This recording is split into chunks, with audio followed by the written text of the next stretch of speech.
Désirez sa bénédiction. Shalom bien-aimé dans le Seigneur.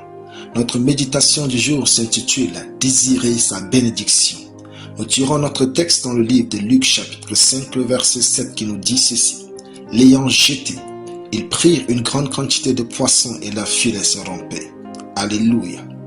Si tout ce que vous possédez dans la vie est basé sur vos efforts, où est la bénédiction divine?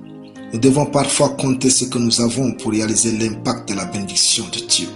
Frères et sœurs, Dieu n'a pas peur de nous bénir. Le problème est notre mentalité. Lorsque la mentalité d'un homme est limitée, cet homme ne peut pas vivre l'abondance divine.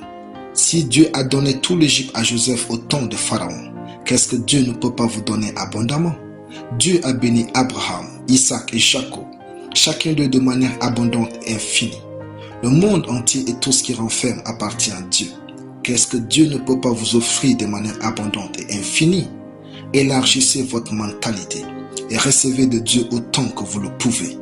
Dans notre verset, Pierre et ses collaborateurs ont travaillé toute la nuit en utilisant toutes leurs méthodes pour pêcher les poissons. Malgré leurs efforts, ils n'ont rien pris. Jésus vint à eux vers le matin et leur dit de jeter leurs filets du côté droit. C'est là que plusieurs ne parviennent pas à l'abondance. Car l'instruction divine est illogique et irrespectueuse. Lorsque l'instruction de Dieu nous parvient, nous croyons souvent que Dieu ne considère pas nos efforts. Pierre aurait dû critiquer et rejeter le message de Jésus, mais il est écrit. Simon lui répondit, « Maître, nous avons travaillé toute la nuit sans rien prendre, mais sur ta parole je jetterai le filet. » Luc chapitre 5, le verset 5. Et le verset subséquent qui est notre texte dit, « L'ayant jeté, ils prirent une grande quantité de poissons et leurs filets se rompaient. » Dieu a planifié nos miracles au-delà de nos efforts.